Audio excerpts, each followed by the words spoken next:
សួរលោកគ្រូខ្ញុំឈ្មោះគឺច័ន្ទជាសិកាជាសិស្ស Cyber Security ចំនួនទី11មកពីក្រុមទី1ចុងថ្ងៃនេះផងដែរខ្ញុំនឹងធ្វើវីដេអូតាក់ទងទៅនឹងមេរៀនរបស់យើងតាក់ទងទៅនឹង File Permission ចឹងនេះជាលំហាត់របស់យើងដែលយើងមានប្រធានដូចតទៅដែលយើងមាន Branch Chairman ហើយ Branch Chairman ហ្នឹងវាមានបែងចែកជា3ទៀតដែលមាន Department Admin Marketing ហើយនិង IT ហើយនៅក្នុង Department មួយហ្នឹងនឹងបែងចែកជា user ពីរប្រភេទដូចគ្នាដែល Admin មាន Admin និង HR Marketing មាន Sales Branding ហើយ IT មាន Software និង Hardware អញ្ចឹង task ទី1ដែលយើងត្រូវធ្វើគឺយើងត្រូវការ create user នៅក្នុង Department នីមួយៗហ្នឹងអញ្ចឹងទី1គឺ Chairman អញ្ចឹង Chairman ហ្នឹងគាត់ដូចជា rank លើគេដែលគាត់មានអត្ថប្រយោជន៍ធំជាងគេអញ្ចឹងចូលដំបូងយើងប្រើ command user add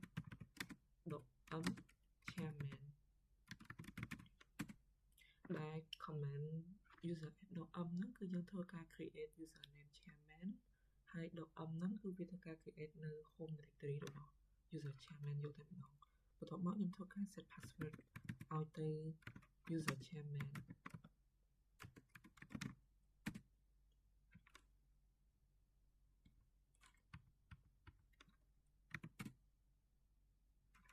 ចឹងយើង set password ឲ្យ user chairman ចឹងខ្ញុំដាក់ឈ្មោះ chairman ទៅណា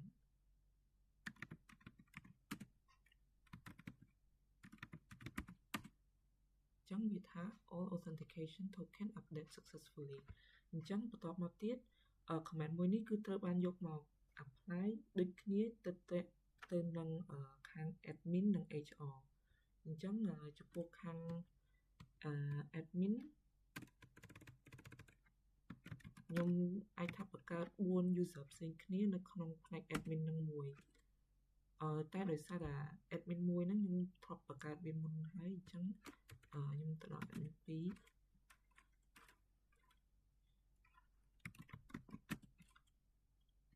ញ្ចឹងខ្ញុំ set password ឲ្យ admin 2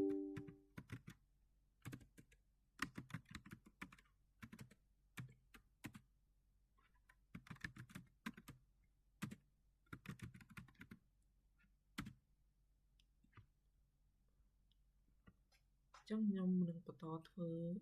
ដល់ admin 3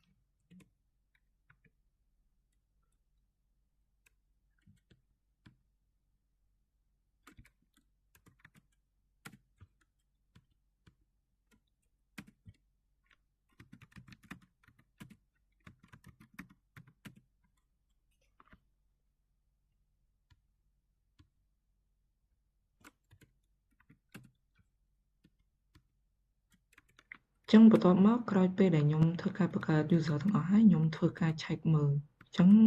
ខ្ញុំធ្វើការវាយ cat etc passwd ដោយសារថាគ្រប់ user ដែលយើងបានបង្កើតហ្នឹងគឺបាន save នៅកន្លែងហ្នឹង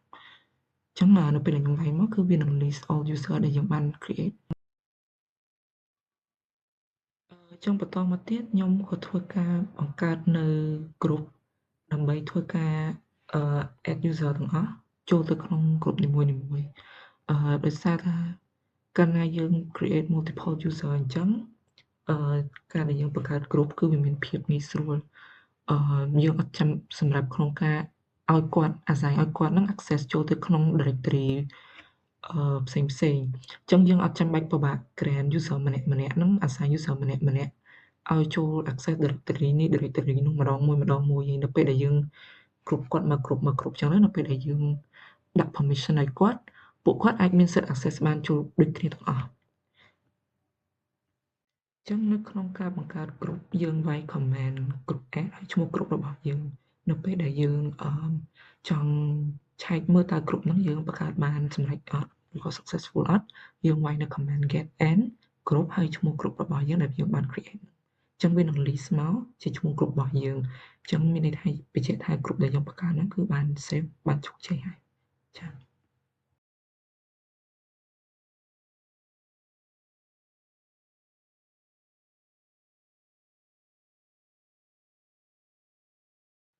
អញ្ចឹងបន្តមកទៀតខ្ញុំក៏ធ្វើការ create នៅ group ផ្សេងទៀតសម្រាប់ assign user ផ្សេងចូលទៅក្នុង group មួយហ្នឹង ទៅខាង admin ខាង HR ហើយនឹងផ្នែកផ្សេងៗទៀតដែលខ្ញុំទៅបានបន្តធ្វើនៅ comment ហ្នឹងទៅដែលgroup add ឈ្មោះហើយខ្ញុំក៏ធ្វើការ verify ធ្វើការឆែកវាដោយប្រើនៅ comment get n ហើយ group ឈ្មោះរបស់ group ដែលយើងបានបង្កើតហ្នឹងដែលបន្តគ្នារហូតដល់អស់នៅ group ដែលខ្ញុំបានបង្កើតសម្រាប់ user ទាំងអស់ហ្នឹង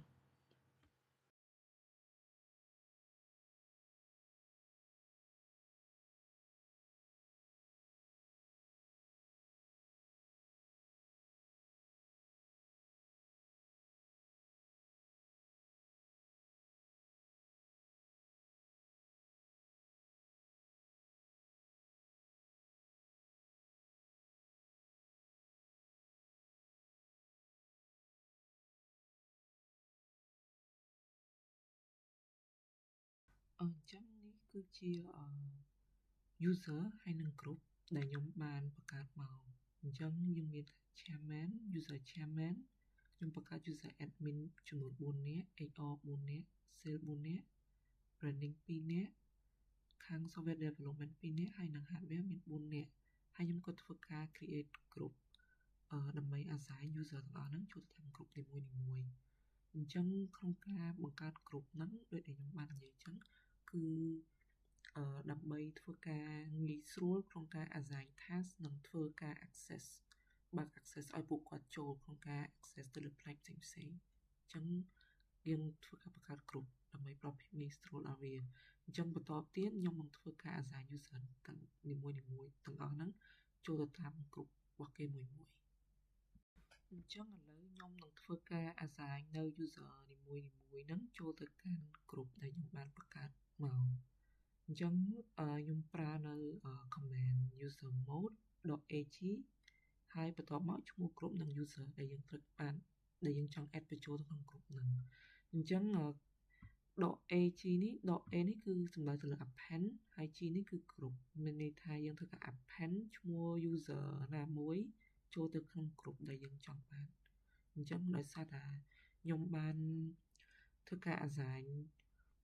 បាននៅ user មួយចំនួនធំហើយដូចជា chairman admin 1 2 3 4នេះខ្ញុំធ្វើការ assign ទៅតាម group របស់គាត់ហើយអញ្ចឹងខ្ញុំនឹងបន្ត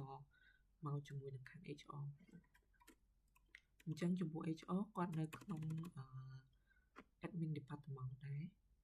នេះ HR គាត់នៅក្នុងខាង admin department ដែរអញ្ចឹងខ្ញុំនឹងវាយ user mode.ag admin department group នេះគឺ group admin department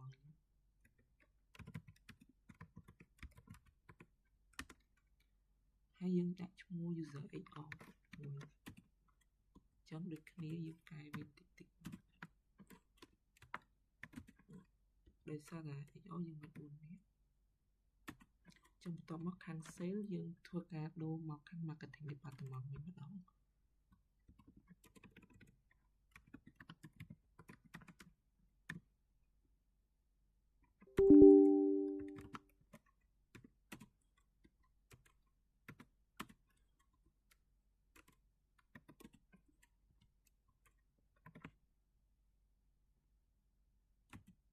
ដូចគ្នាជាមួយនឹង branding បន្ទាប់ពីបានធ្វើការ assign user ម្នាក់រៀងខ្លួនចូលទៅក្នុង group រៀងខ្លួនហើយយើងអាចធ្វើការឆែកមើលបានដោយវាយនៅ comment cat etc group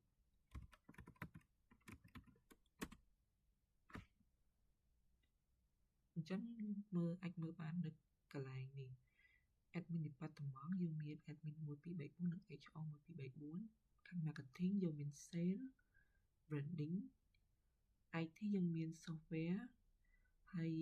hardware នេះដែលខ្ញុំ create នេះហើយនឹង chairman group យើងមាន user chairman អញ្ចឹងអាហ្នឹងខ្ញុំបាន assign user ម្នាក់ចូលក្នុង group រៀងខ្លួនហើយអញ្ចឹងបន្តមកទៀតខ្ញុំធ្វើការបង្កើតនៅ directory សម្រាប់ឲ្យពួកគាត់នឹងអាច access បាន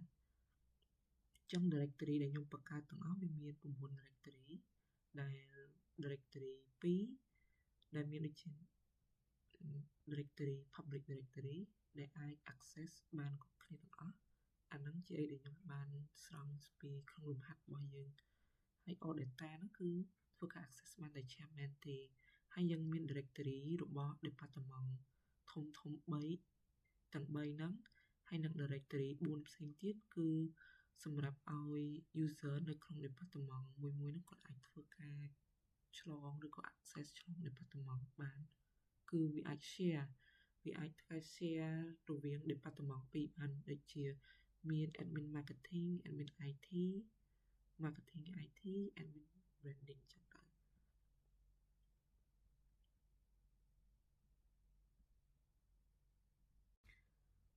ចឹងក្នុងការបង្កើត directory ហ្នឹងខ្ញុំធ្វើការប្រើតែមួយ command line ទេដើម្បីធ្វើការបង្កើតវាដែលខ្ញុំយក company នេះប្រៀបដូចជា root directory សម្រាប់ស្ទាល់ទុក directory ផ្សេងទាំងអស់នេះដែលខ្ញុំបានបង្កើតនេះគឺស្ថិតនៅក្រោម company directory ទាំងអស់អញ្ចឹងខ្ញុំអាចធ្វើការឆែកមើលវាបានចឹងទាំងអស់នេះគឺជា directory ដែលខ្ញុំបានបង្កើតឡើងដែលវាស្ថិតនៅក្រោម company directory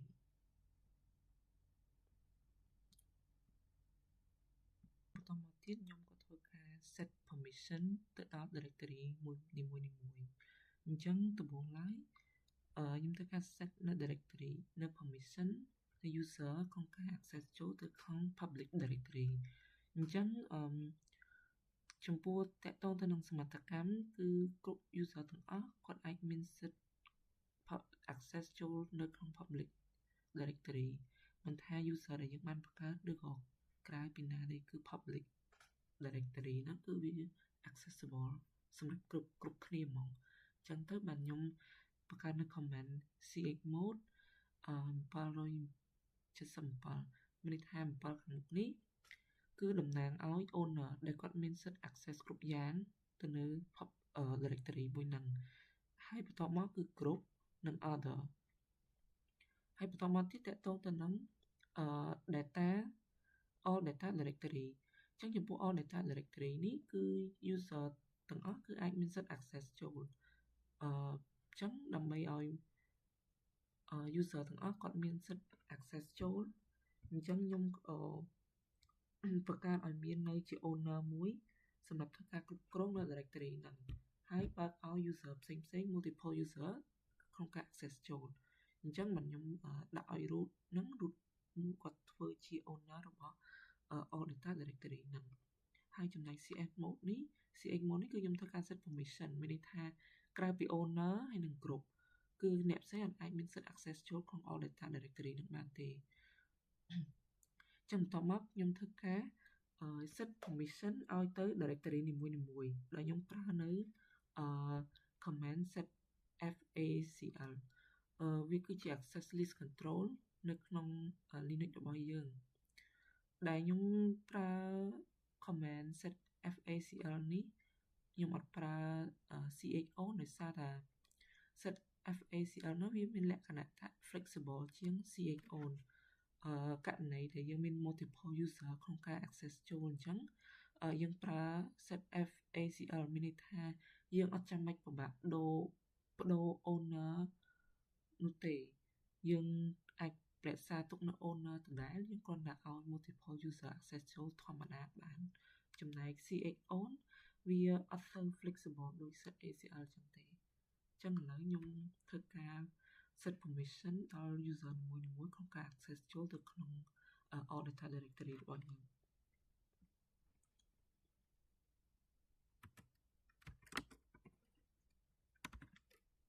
ចឹងយកដំបូងគេជាមួយនឹង chairman group ចឹង chairman group គាត់អាចមានសិទ្ធិក្នុងការ read និង execute ប៉ុន្តែគាត់អត់មានសិទ្ធិក្នុងការ write ទេចឹង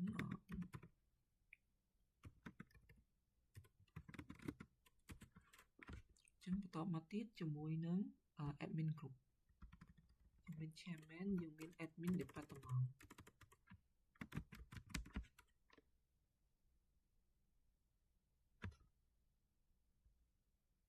ចឹងយើងមាន admin department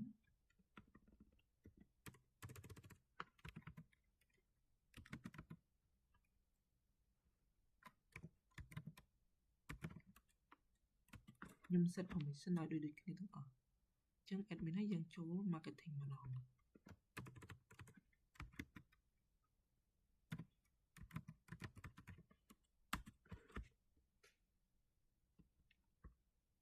IT department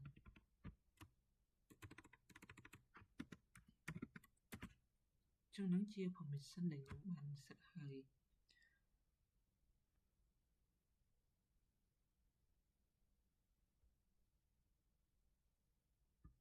ចង់បន្តមកទៀតជាមួយនឹង admin department ចឹង admin department ហ្នឹងគឺមានបែងចែកជាពីរមានខាងក្រុម admin ហើយនិង HR អញ្ចឹងក្នុងការ set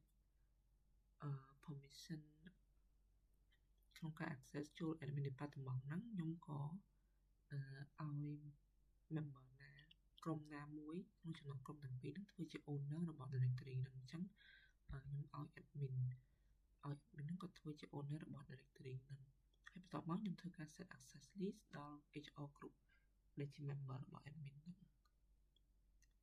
ចា៎ហើយចំពោះបន្ទាប់មកយើងធ្វើការ set នៅ permission របស់វា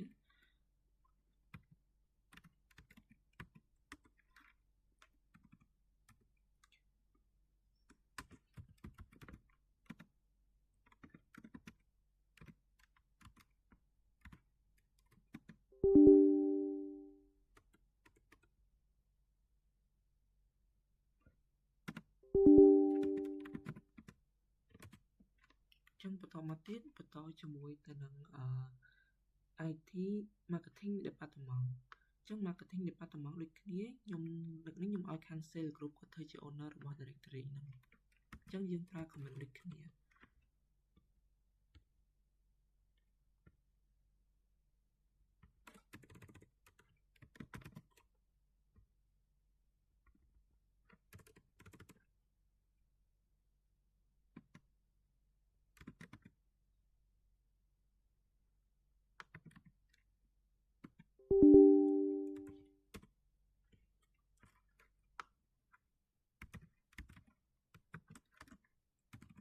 ចឹងខ្ញុំធ្វើការ set permission ដូចគ្នាមានន័យថា owner ហើយនិង group អាចមានសិទ្ធិ fully access បានប៉ុន្តែក្រៅពីហ្នឹង external គឺគាត់អាចមានសិទ្ធិ access បានទេច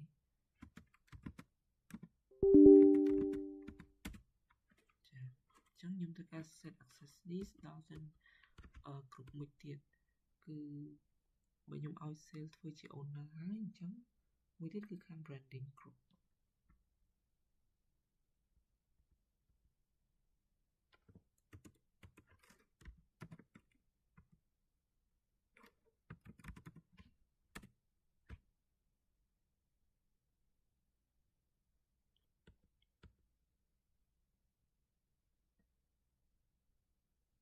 ចឹងបន្តមកទៀតជាមួយនឹងខាង IT ចឹងខាង IT ខ្ញុំឲ្យខាង software develop group គាត់ធ្វើជា owner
ចឹងបន្តមកទៀតជាមួយនឹង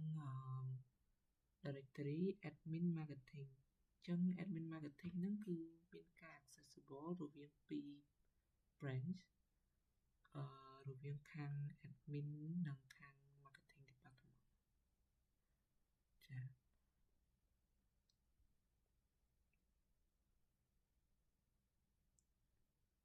ចឹងកន្លែងហ្នឹងគឺដូចគ្នាខ្ញុំឲ្យខាង HR group គាត់ធ្វើជា owner របស់ directory admin marketing ហ្នឹងហើយបន្ទាប់មកខ្ញុំធ្វើការ set នៅ permission ហើយនឹងធ្វើការ access list ទៅដល់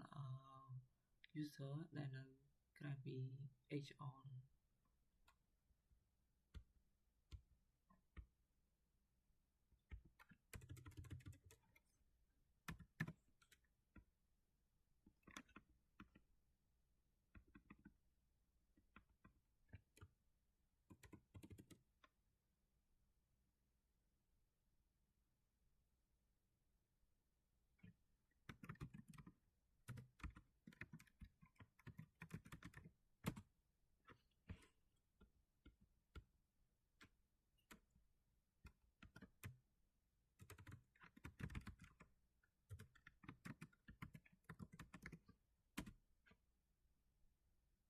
ហើយធ្វើការ set ACL ទៅដល់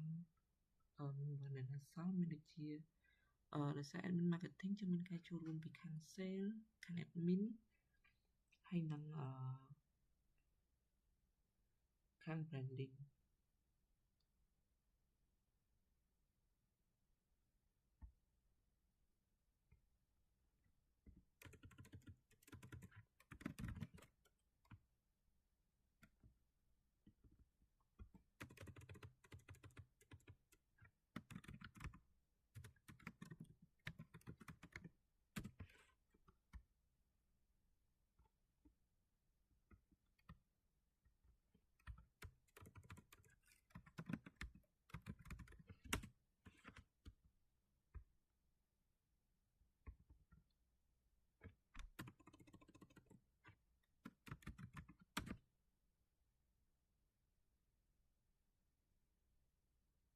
ចឹងបន្តមកទៀតជាមួយនឹងខាង admin IT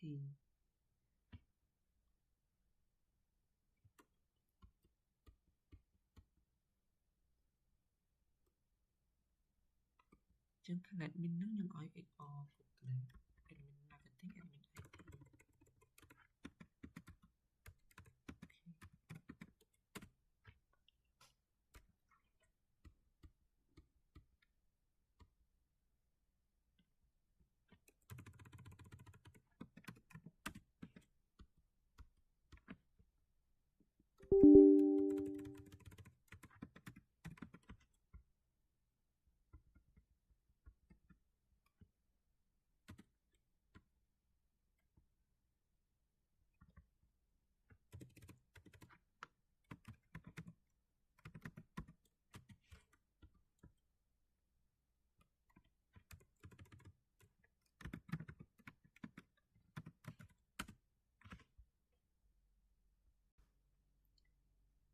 ហើយបន្តមកទៀតជាមួយនឹង marketing IT ដែល marketing IT ហ្នឹងគឺពាក់ព័ន្ធជាមួយនឹង user branding ហើយនឹង software development គ្រប់ពីរហ្នឹងចឹងក្នុងខ្ញុំឲ្យខាង group branding គ្រប់ហ្នឹងគាត់ធ្វើជា owner របស់ directory យើង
ហើយនឹងចុងក្រោយជាមួយនឹង directory admin branding ដែលមានតាក់ទងតែជាមួយនឹងខាង group branding ទេ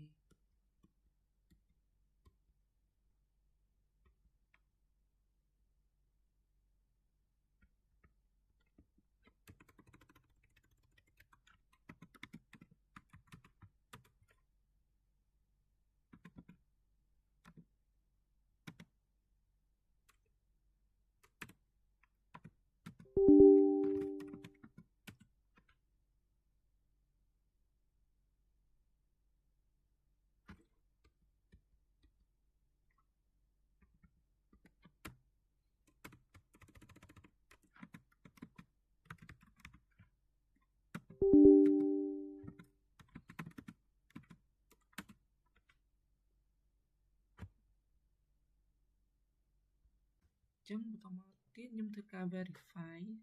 ផ្ទៀងផ្ទាត់មើលចម្លើយឆែកមើលចឹងដំបូងឡើយខ្ញុំបានឆែកមើលពី detail លម្អិតនៅក្នុង directory ដែលខ្ញុំបានបង្កើតនៅក្នុង directory company ហើយបន្តមកខ្ញុំមើលពី rule ASL ដែលខ្ញុំបាន apply ទៅលើ group user នីមួយៗចឹងបន្តមកទៀតខ្ញុំធ្វើការ test នៅ accessing របស់ group នីមួយៗចឹងដូចនៅក្នុងសមត្ថកម្មខ្ញុំលើកឧទាហរណ៍មួយដូចខាងខ្ញុំឧទាហរណ៍ខាង HR ចឹងគាត់អាច access ទៅខាង admin marketing និង admin IT ហើយនិង admin department ដែលជា admin ដែលជា directory នៅក្នុង directory របស់ផ្ទាល់ហើយនៅក្នុង data ចឹ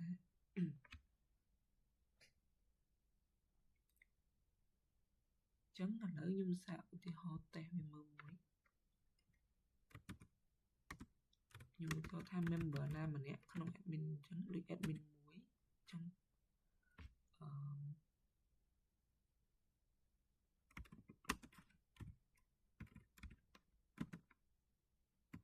ចឹងចូលទៅក្នុង admin department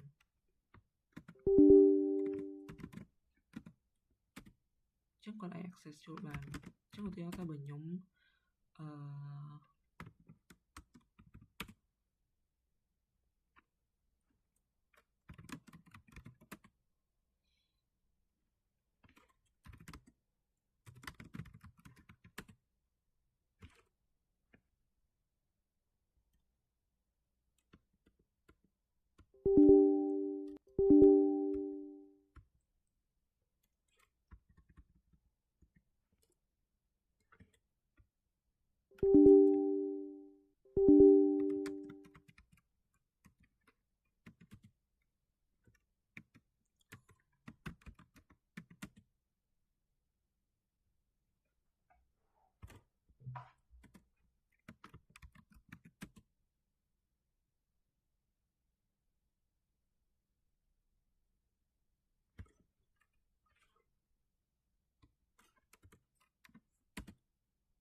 ចឹងឥឡូវខ្ញុំធ្វើការសាក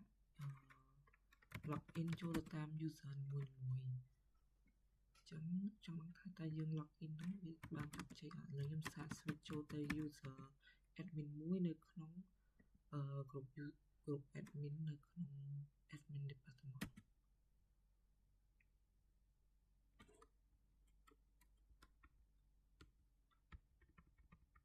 ចឹងឥឡូវខ្ញុំសាក switch ទៅ admin ទី2ចឹងនិយាយថា password យើង set ត្រូវចឹងយើងអាច switch ទៅបានអញ្ចឹងឥឡូវឧទាហរណ៍ថា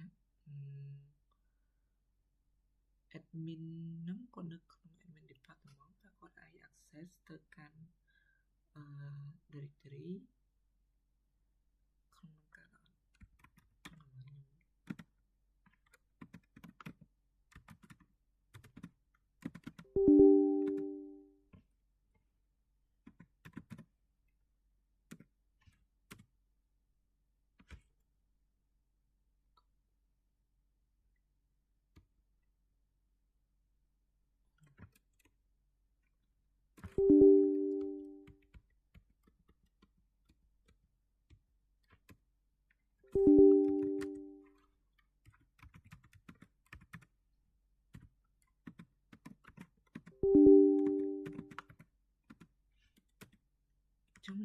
access ចូលបានអញ្ចឹងឥឡូវខ្ញុំសាកចេញវិញ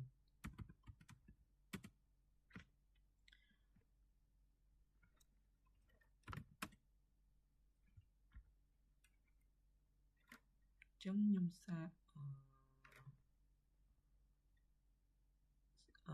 សាកចូលទៅក្នុង directory របស់ IT department ជំនួយគាត់អាចចូលបានអត់